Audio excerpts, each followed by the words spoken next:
C'est la principale question qu'on pose ce soir. A-t-on pris nos désirs pour des réalités? Parce que l'honnêteté oblige à le dire, on a loué la bravoure, l'ingéniosité de l'armée ukrainienne, à juste titre. On a souligné les incroyables réussites, les audacieuses contre-attaques de cette armée ukrainienne, David contre Goliath. Mais il faut le reconnaître aujourd'hui, depuis un mois, la dynamique de cette guerre, même si c'est une dynamique qui se lie à travers des villages, des toutes petites avancées, la dynamique de cette guerre a changé de direction. Oui, le mouvement tente à s'inverser. C'est maintenant la Russie qui reprend du terrain depuis le 1er janvier. Très peu, à la marge, sans victoire d'ampleur. Mais tout de même, on a sans doute enterré un peu vite cette armée, notamment quand on parlait de l'effondrement de l'armée russe. C'était il n'y a pas si longtemps. On l'évoquait comme une hypothèse, mais on l'évoquait quand même. Alors, est-ce un retournement de tendance? C'est-à-dire, est-ce qu'on assiste à quelque chose de durable? Est-ce significatif?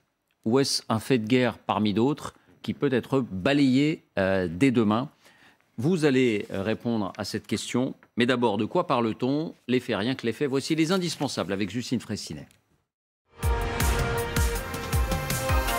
Bonsoir Justine. Bonsoir David, bonsoir à tous. Quelques rappels d'abord. C'est vrai que cette armée russe était donnée pour moribonde il y a quelques semaines encore. Oui, rappelons effectivement quelques déclarations. Celle de Philippe O'Brien, professeur d'études stratégiques. Le 17 septembre, tout le monde pensait que l'armée russe allait conquérir l'Ukraine en quelques jours. La menace militaire russe semble aujourd'hui pathétique. Celle de Dimitri Minik, il est chercheur à l'IFRI. Le 12 septembre, la Russie n'a plus l'initiative, son armée peut s'effondrer. Et celle de Raoul Delcorde, ambassadeur honoraire de Belgique, le 9 janvier. Nous sommes dans une situation d'échec et mat. En un an, la Russie n'est parvenue à rien. Bon, mais aujourd'hui, peut-on vraiment parler de dynamique russe dans ce conflit donc depuis le début de l'année? Bien ça, ce sont nos invités qui vont en débattre, mais on peut parler incontestablement d'avancée sur le front. La dernière en date, c'est Evgeny Prigojine, le patron de Wagner, qui l'a annoncé hier. Les unités de Wagner ont pris Blahodatné, la ville est sous notre contrôle. Blahodatné, c'est un petit village, une centaine d'habitants à peine. Parler de ville est donc largement exagéré. Mais tout de même, vous le voyez, nous sommes ici à une dizaine de kilomètres au nord de Bakhmout. Les images montrent effectivement des soldats de la milice dans l'entrée du bourg, armes et drapeaux en main, même si les Ukrainiens ne confirment pas effectivement, la progression des troupes russes est assez claire.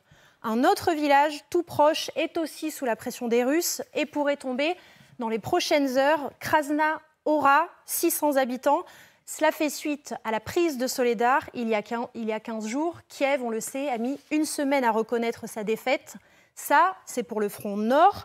Et la deuxième portion du front, pour le moment, à l'avantage des Russes depuis quelques semaines, c'est le front sud au niveau de Zaporijjia avec la prise potentielle, on vous en parlait dès vendredi, de la ville de Vuhledar. Là encore, ce sont de petits gains, mais nous avons retracé ces avancées depuis un mois. Et voilà ce que ça donne. Voici les positions de chacun le 1er janvier. Et les voici désormais 30 jours plus tard. En un mois, les Russes ont pris environ 100 km² de territoire à Kiev. C'est l'équivalent de la ville de Paris. Et ce calcul, il est confirmé par le chercheur à la Fondation pour la recherche stratégique, Olivier Kempf. Voilà ce qu'il déclare. À force de décrire les gains russes comme minimes, marginaux ou sans importance, certains refusent de voir que la guerre d'usure semble désormais tourner à l'avantage des Russes. Bon, est-ce à dire que l'armée russe a retrouvé, et peut-être durablement retrouvé, des couleurs? Bien, ça serait pour le coup aller un peu trop loin dans le sens inverse. Mais écoutez ce qu'affirmait Volodymyr Zelensky hier. Premier point, d'abord, il reconnaît lui aussi que la situation est difficile. Deuxième point, ces avancées, selon lui, sont dues à une raison. La Russie sacrifie ses soldats. Écoutez. Ситуація дуже жорстка. Бахмутський, Вугледарський та інші напрямки в Донецькій області – це постійні російські штурми, постійні намагання прорвати нашу оборону. Ворог не рахує людей і, попри численні свої втрати, зберігає високу інтенсивність атак. L'ennemi ne compte pas ses hommes, dit-il. En clair, c'est le nombre qui fait sa force, selon Volodymyr Zelensky. Or, sur ce plan, eh bien, c'est vrai que le rapport de force est déséquilibré. Rappelons que la Russie, c'est plus de 143 millions d'habitants. L'Ukraine, plus de 43 millions d'habitants, ce poids de la démographie, la Russie s'appuie dessus avec les mobilisés du mois de septembre qui terminent justement leur formation. Et les Ukrainiens utilisent souvent un mot pour le décrire, les vagues. Dans les régions de Svatove et Kremina, c'est dans l'oblast de Louhansk, l'ennemi a jeté du personnel à l'attaque par vagues. Voilà ce qu'indique ce blogueur militaire. Voilà, la notion de vague. Comme au bord de l'océan, une vague succédant à une autre, sauf que quand la vague se retire, il y a beaucoup de combattants en moins. Merci Justine. Première question aux militaires sur ce plateau. Est-ce que pour vous, il s'agit de quelque chose de significatif et de potentiellement durable, donc ces avancées russes? Alors oui, c'est significatif et probablement durable. Il faut revoir l'ensemble du schéma depuis le mois de février. L'objectif initial, le renversement du gouvernement de Kiev, a échoué. 3 jours après, l'armée russe a dû repenser une stratégie. Elle n'était pas là pour faire la guerre. Elle était là pour faire pression, pour renverser un gouvernement. Elle a dû faire la guerre. Donc elle s'est reconcentrée plutôt vers le Donbass, donc, et vers la Crimée, en voulant à l'époque, souvenez-vous, aller vers Odessa. Après cette phase qui allait à peu près jusqu'à l'été, il y a eu contre-offensive ukrainienne à Kharkiv et à Kherson. Et à Kherson, alors Kharkiv, elle s'est fait enfoncer, l'armée russe, très nettement. En revanche, à Kherson, elle a décroché. Et c'était la manœuvre du général qui commandait à l'époque l'opération, qui voulait se dégager du Dniepr pour concentrer les forces ailleurs. Donc, depuis le 15 novembre, puisque c'était le 11 novembre exactement, pardon, depuis le 11 novembre, l'armée russe a récupéré ses forces, mais en plus a bénéficié d'une partie de la mobilisation. Et donc, elle a renforcé ses effectifs. Bon, je ne parle pas de Wagner qui a renforcé ses effectifs tout le temps. Et donc, tous ces effectifs font qu'aujourd'hui, à mon sens, ils se concentrent sur l'objectif stratégique du président Poutine. Parce qu'aujourd'hui, qu'est-ce que veut le président Poutine? Il sait bien qu'il ne pourra plus conquérir l'Ukraine. Il aurait une résistance partout. Il n'arriverait pas à tenir l'Ukraine. Parce que la prendre, c'est bien, mais la tenir, c'est encore mieux. Et son objectif stratégique, c'est quoi? C'est de dire, les terres que j'ai annexées au mois de septembre, vous voyez, elles sont russes. Et celles-là, je les défends. Et celles-là, on va les tenir. On va les tenir et même on va les achever de les conquérir. Et c'est ce qu'il cherche à faire, achever de les conquérir. Pourquoi? Parce que d'une défaite, parce que quand même, l'échec de la fin du mois de février de l'année dernière, il le transforme en succès. Il dit, c'est une victoire. Je défends les territoires russes. Donc c'est pour ça que je pense que c'est significatif, parce qu'il va continuer l'effort. Ça va durer. Alors durer combien de temps? Après, ça dépend des Ukrainiens. Est-ce que les Ukrainiens vont être capables de monter des offensives? Parce que ce grignotage est extrêmement coûteux en hommes de la part des Russes, mais ils s'en foutent, et des Ukrainiens. Et donc les Ukrainiens, à partir de quel moment ils disent « bon, ce grignotage, on n'en veut plus, mais nous, on va monter une offensive ailleurs » et rebousculer, comme ils l'avaient fait à Kharkiv, les Russes ailleurs. Donc je répète, du côté russe, à mon avis, c'est significatif, ça va durer, et ça ne peut changer que si les Ukrainiens trouvent l'occasion d'une contre-attaque, dont au passage, si elle a lieu dans les 2 mois qui viennent, elle ne bénéficiera pas des chars dont nous avons parlé pendant 3 semaines. Ils ne seront pas là. Donc ça veut dire des moyens dont elle peut bénéficier aujourd'hui. Et pour élargir encore un peu, au moment de ces contre-attaques réussies de l'armée ukrainienne, mais c'était déjà le cas d'ailleurs au moment où ils ont repoussé les forces russes quand elles tentaient de prendre Kiev, on a beaucoup dit, cette armée ukrainienne, elle est plus agile, elle est plus moderne, et elle est plus maligne que cette armée russe qui est finalement fondée sur les vieux canons soviétiques et qui n'a pas bougé, qui est un peu archaïque. Est-ce qu'il faut déduire de ce qui se passe depuis un mois qu'on a été trop vite en besogne, ou bien c'est toujours ça qui est à l'heure, mais simplement le nombre et encore le nombre, à un moment donné, les lois de la physique sont plus fortes. Mais c'est ce qui s'est passé avant l'été. Souvenez-vous, ils grignotaient en permanence, ils avançaient en permanence. Et on disait à l'époque, bah oui, ils matraquent 60 000 obus par jour, etc., etc. Et là, c'est ceux qui reprennent, mais en plus, avec des masses de combattants qui sont revenus en renfort, puisqu'ils en avaient perdu, on pense à peu près 100 000. Donc, ils ont remis dans la chaudière, si j'ose dire, du charbon, et ils continuent à appliquer exactement la même stratégie. Et vous avez raison. Les Ukrainiens, aujourd'hui, s'ils veulent réussir, c'est parce qu'ils vont travailler autrement. C'est parce qu'ils vont être capables de trouver la percée qu'ils peuvent faire et de bousculer la progression lente, mais certaine, des Russes actuellement dans cette région. Mais donc, ça ne signifie pas que cette armée ukrainienne, ces forces qu'on a louées, l'ingéniosité, la souplesse, sont finalement des forces qui sont impuissantes. Vous voulez dire que c'est une question de moment? C'est une question de moment et de lieu. Là, ils sont en train de prendre le coup du rouleau compresseur russe, tel qu'on l'appelle tout le temps. Donc ils prennent le coup du rouleau. Mais ce n'est pas forcément durable. Mais ce n'est pas forcément durable. Là encore, je ne suis pas dans l'état-major ukrainien. Est-ce que l'état-major ukrainien, qui a annoncé une contre-offensive depuis longtemps, bien avant qu'on ne parle des fameux chars demandés en renfort. Donc moi, je pense que probablement, ils sont en train de préparer une offensive quelque part. Est-ce qu'ils peuvent la monter maintenant? Je ne sais pas. Et les chars, c'est pour une offensive à l'été. Ce n'est pas maintenant. Oui. Donc ça peut être en 2 temps. Et si je devais résumer d'une simple question, puis je vous donne la parole, est-ce qu'il y a péril en la demeure? Alors, je ne crois pas à une grande contre-offensive russe. Ils n'ont pas les moyens de le faire, en équipement, en personnel, etc.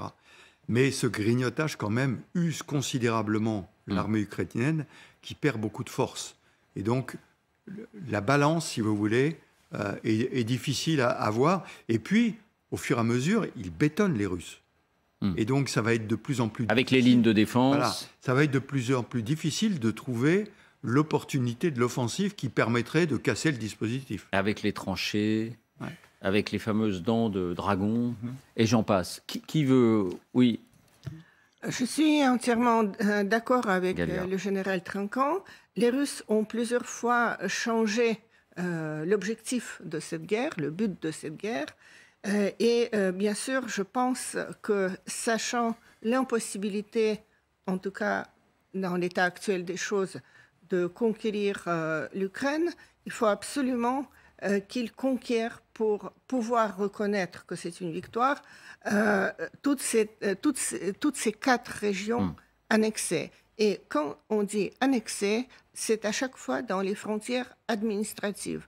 Or, actuellement, ils contrôlent plus ou moins la région de Lugansk, l'oblast de Lugansk. Ils ne contrôlent qu'en partie la région de Donetsk et ils ne contrôlent qu'en partie les régions de Kherson et de Zaporizhia. S'ils veulent conquérir la totalité, c'est encore de très grandes batailles, en particulier Zaporizhia, qui est une ville quand même de près de 300 000 habitants, très étendue, j'y étais. Et donc pour vous, Galia, on n'est pas à l'échelle de ce que serait une conquête russe sur ces lignes de front et dans ces territoires. Absolument, mais je pense que maintenant, ils se sont concentrés sur le Donbass, ils n'essaient plus d'agir simultanément sur 5 fronts différents comme au début de la guerre. Et là, ils ont encore un facteur nouveau, les Russes, non seulement les gens qui ont été mobilisés, mais encore, bien sûr, les unités très spéciales comme l'armée de Wagner ou encore de Kadyrov. Donc ce n'est pas forcément significatif pour vous, ce à quoi on assiste? Non, ce n'est pas très significatif, c'est tout simplement... comment dirais-je les lois de la physique. C'est la direction, en quelque sorte. Il est clair que même si les Ukrainiens reculent un peu, ils reculent quand même. Ce n'est plus la dynamique de la conquête. C'est la dynamique peut-être de se retirer dans les positions mieux équipées, mieux défendables, etc. Là, on n'assiste pas à un tournant décisif de la guerre. Et aussi, comme le général l'a dit, nous ne savons pas,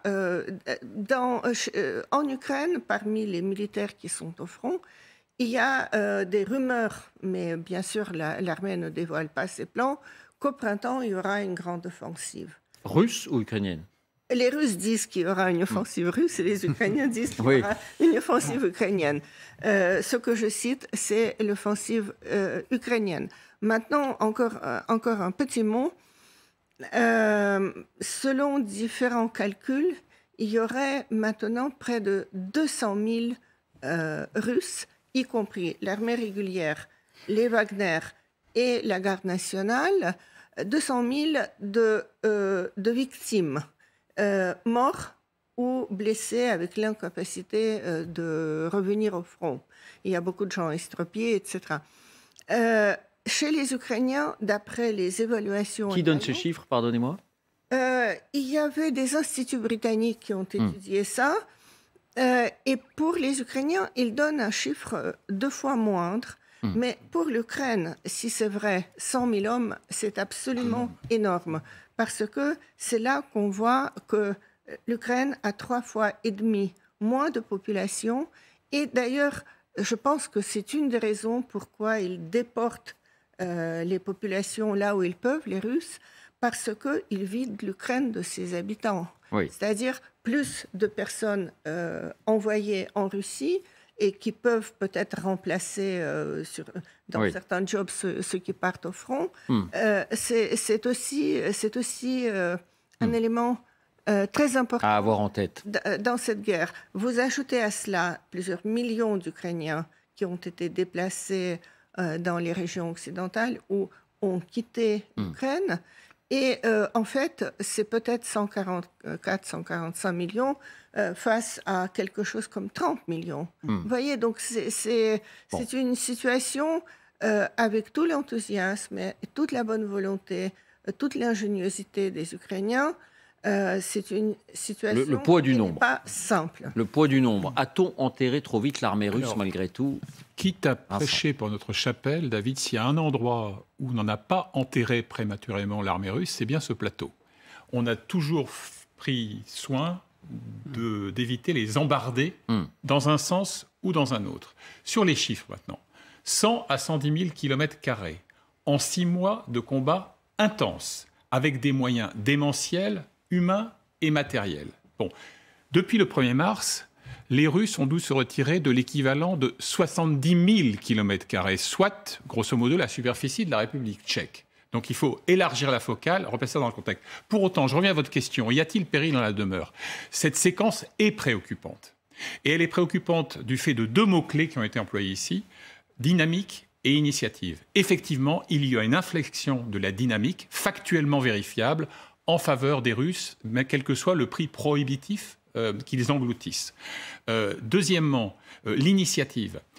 Ce qui a manqué à l'armée ukrainienne, dans une période où les défaillances chroniques et historiques de l'armée russe étaient patentes, c'est des moyens de pousser plus loin leur feu. Et vous avez une analyse extrêmement détaillée de l'Institut pour l'étude de la guerre, que l'on cite souvent ici, qui certes est souvent inspiré des analyses du Pentagone, mais a quand même fait preuve de sa fiabilité, et où ils expliquent par exemple que si le débat sur les tanks, par exemple, voire les avions de chasse, avait été soldé en mai ou en juin, ils seraient sur le terrain maintenant, et ils auraient permis à l'Ukraine de pousser leur avantage. Et donc, on est plutôt dans un décalage dans le temps. Et j'ajoute un dernier élément... Pardon, Vincent, c'est exactement ce que dit le général Ben Hodges, c'est-à-dire l'ancien commandant des forces américaines en Europe, quand il dit « à chaque fois, on a eu un temps de retard. J'aurais aimé que les décisions de fournir des Bradley, AMX, ça c'est les Français, ou d'autres systèmes, ils pensent peut-être aux chars lourds, aient été prises plus tôt. » C'est-à-dire que de temps pour en arriver là, et si on l'avait fait... Vous pensez, vous, Vincent, que ça aurait pu avoir un... Bon, c'est difficile de refaire l'histoire. Là, on est un peu dans l'Uchronie, c'est-à-dire ce qui aurait pu arriver, qui n'est pas advenu, mais de fait, si l'on réfléchit rétrospectivement, on peut se dire qu'il y a d'autres facteurs qui ont joué. Notamment le fait que l'industrie militaire ukrainienne connaît beaucoup de défaillances. L'Ukraine était profondément dépendante des livraisons occidentales. Et à partir du moment où il y avait cette dépendance, il fallait effectivement lui fournir les moyens de sacraliser en quelque sorte les gains territoriaux qui étaient les siens. Puisque Galia y faisait allusion. Les Russes peuvent engloutir des dizaines de milliers de combattants chair à canon, ce que les Ukrainiens, je dirais, ni moralement, éthiquement, ni matériellement et démographiquement ne peuvent faire.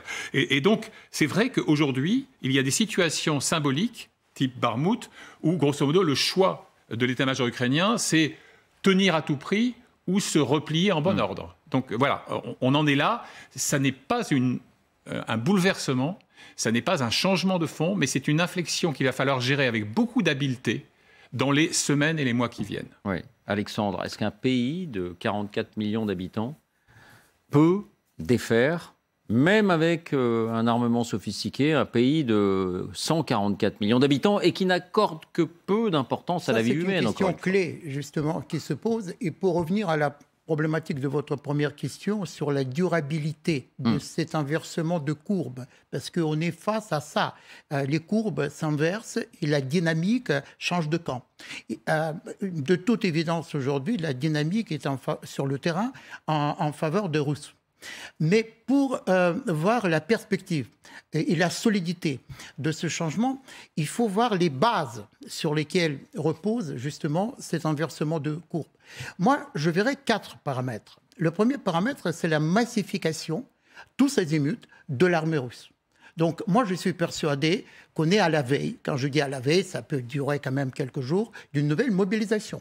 Une nouvelle mobilisation russe, donc qui va augmenter les effectifs de l'armée jusqu'à, je ne sais pas, peut-être millions d'hommes, parce qu'il ne faut pas oublier que les ressources de ce pays sont très grandes. Donc, et ces ressources ne sont pas encore épuisées. Ça, c'est le premier paramètre, la massification de l'armée. Le deuxième paramètre, c'est le discours sacrificiel. C'est en quelque sorte l'exaltation de la mort. C'est-à-dire jeter dans le brasier de la guerre la chair à canon, à tout prix, dans un pays où la vie humaine ne vaut pas grand-chose. Mais pardonnez-moi là-dessus, Alexandre. On s'attendait, peut-être naïvement, à plus de réactions de la part notamment des fameuses mères russes qu'on avait beaucoup évoquées au moment de la guerre en Tchétchénie et qui avaient été à ce moment-là un instrument de pression. Sauf que la majorité de la société russe, pour le moment, reste toujours un peu léthargique, pétrifiée, tétanisée, zombifiée par la peur. Donc il y a cette sourde frustration qui travaille les profondeurs de la société russe, mais qui ne s'exprime pas et qui ne trouve pas pour le moment son exutoire. Est-ce qu'elle le trouvera un jour ? Oui, il ne faut jamais désespérer, David, d'aucun peuple, d'aucun pays. Galia parle de 200 000 soldats tués ou blessés qui les mettent hors d'état de combattre. 200 000 . Je ne sais pas combien on était en Tchétchénie, à nettement moins que 200 000. Bien sûr. Or là, toujours pas de réaction. Bien sûr, sauf que pour le moment, le nombre de morts est occulté en Russie. Donc l'information officielle ne circule pas. Mais je pense que quand même, on n'est pas à l'abri d'un réveil de la société russe, notamment d'ailleurs à travers les réseaux sociaux que j'évoque très souvent à l'occasion de cette émission. Et la force, l'impact des réseaux sociaux, il ne faut jamais sous-estimer. Oui, mais pour l'instant, on ne le voit pas encore. Mais il y a quelque chose comme frémissement. Mais n'oubliez pas que les forces vives de la Russie ont quitté le pays. C'est-à-dire la Russie aujourd'hui vidée de ses forces vives, c'est-à-dire les jeunes, ils ont voté avec leurs pieds, ils ont quitté le pays. Donc, c'est-à-dire aujourd'hui, c'est plutôt les personnes âgées qui restent et qui font honneur d'ailleurs à la Russie. Par exemple, ces femmes qui déposent des fleurs au mémorial de Olesya Ukrainka, la poétesse ukrainienne, pardon. Pour moi, ce sont des signes de frémissement. Et permettez-moi de terminer avec 2 autres facteurs qui expliquent cette dynamique ou cet inversement de courbe. Donc, après la massification de l'armée, après l'exaltation de la mort, c'est élan pseudo-patriotique, je dirais, que Poutine cherche à créer par tous les moyens. Parce il a plutôt réussi.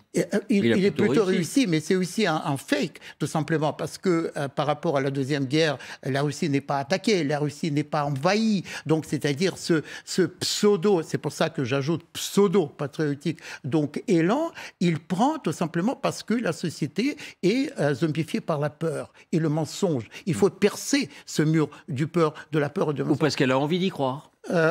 Parce que les gens ne veulent pas savoir. Parce que, pour reprendre l'expression de Étienne de la Boétie, c'est servitude volontaire. C'est-à-dire les gens aujourd'hui, ils peuvent savoir, mais ils ferment les yeux. C'est-à-dire ils ont des œillères, tout simplement, parce qu'ils sont inhibés par la peur. C'est toujours un grand mystère, l'opinion russe, disons-le. Et quatrième. On a les instituts de sondage, on a 2 ou 3 manifestations ici et là de protestation ou d'émotion, mais ça mérite une émission entière. Et votre dernière variable dernier paramètre, c'est la stratégie de Poutine de complètement réinventer l'industrie de guerre. C'est-à-dire rapatrier les usines, un peu à l'exemple de la Deuxième Guerre mondiale, dans l'Oural, en Sibérie, etc., pour solidifier la logistique qui manque aujourd'hui. Et je termine là-dessus en disant que cette dynamique, pour moi, c'est plutôt un versement de courbe temporaire, mais... Temporaire. Pour vous, je vous repose la question, il n'y a pas forcément péril en la demeure. À condition, voilà, et j'ajoute cette condition, que Poutine sorte enfin de cette réserve, de cette logorée, de ce narratif d'opération spéciale militaire et déclare une véritable guerre.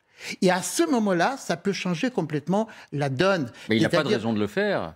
Encore que la sémantique a un peu évolué. Si Poutine veut gagner cette guerre, il faut que la guerre soit déclarée.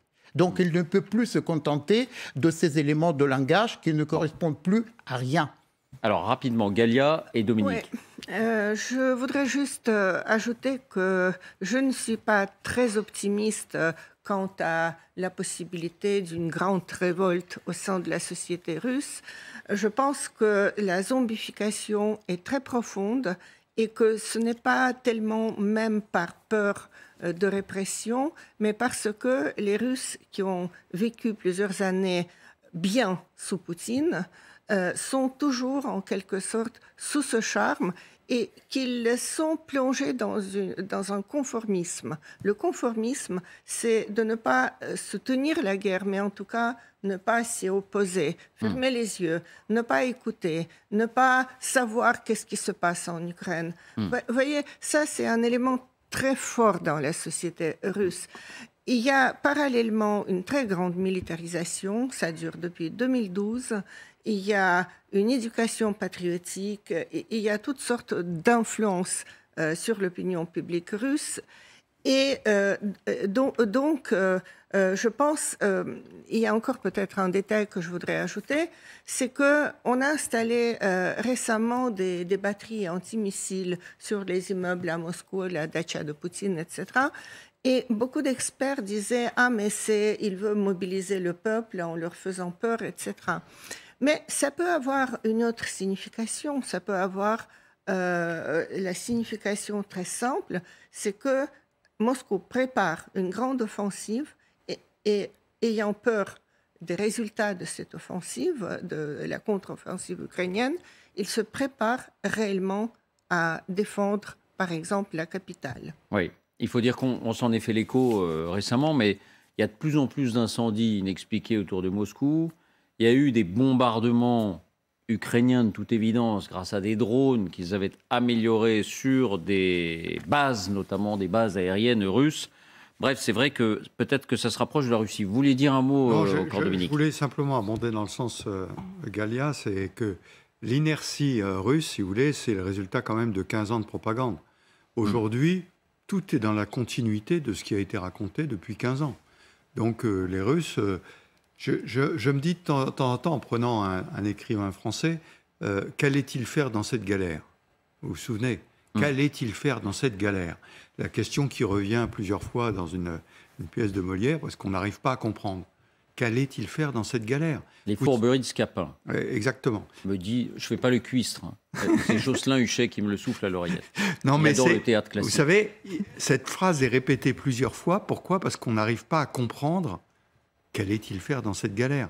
Poutine avait remonté la Russie économiquement. Il avait pas mal de réussites en Russie.